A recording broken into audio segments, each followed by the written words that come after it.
ना जो कि बजट तकरीर पेश कर रहे थे, इस दौरान ऑपोजिशन की जानिब से शोर शराबा भी किया गया। सुन्नी इत्तेहाद काउंसिल के अरकान ने नारेबाजी भी की और ऑपोजिशन ने स्पीकर डाइस के सामने बैनर्स और पोस्टर्स उठाकर भी एहतजाज किया। लेकिन आपको बताएं कि वजीर खजाना ने आइंदा माली साल 2024-25 के लिए बजट पेश कर दिया है।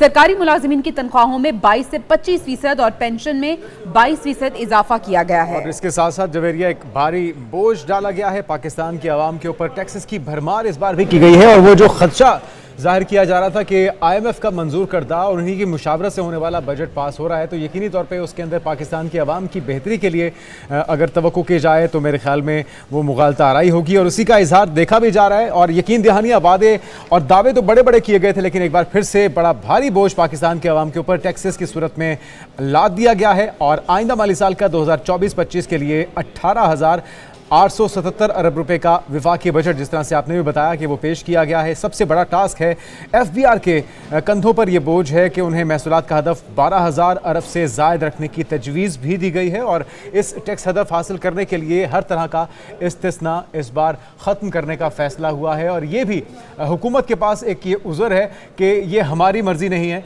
ये IMF की शर्त है और हमें मजबूरन ऐसा करना पड़ेगा, भारी दिल के साथ, बोझल दिल के साथ, लेकिन चाहते हुए या ना चाहते हुए पाकिस्तानी अवाम को ये टैक्स और ये बोझ बर्दाश्त करना पड़ेगा। तो टैक्स हदफ हासिल करने के लिए हर तरह का इस्तिस्ना इस बार ख़त्म कर दिया गया है। ज़रूरी अशिया हो, बीज हो, खाद हो, ट्रैक्टर हो, दीगर आयात पर मुश्तमिल सेल्स टैक्स भी आयद किया जाएगा। और वो ज़रूरी शोबा जिसे रीढ़ की हड्डी कहा जाता है जवेरिया, फिर से ज़ेर ताब लाया गया है। खुराक, दवाओं और स्टेशनरी पर 10% सेल्स टैक्स लगाने की तजवीज़ भी सामने आई है। और अभी ये सिर्फ माली साल 2024-25 का बजट है और मिनी बजट्स जो आते हैं उसका सिलसिला भी साल भर आता रहेगा। और जुनैद, अगर हम सरकारी मुलाजिमीन की बात करें तो उनके लिए चलें थोड़ा सा एक खुशखबरी, थोड़ी रिलीफ हम कह सकते हैं, जहां पे आवाम पे जिस तरह से आपने बात की कि भारी बोझ टैक्सेस की सूरत में उन्होंने अदा करने हैं, तो सरकारी मुलाजिमीन उनकी तनख्वाहों में 22 से 25% और पेंशन में 22% इजाफा किया गया है। और साथ ही साथ ग्रेड 1 से 16 तक के मुलाजिमीन की तनख्वाहों में 25% इजाफा होगा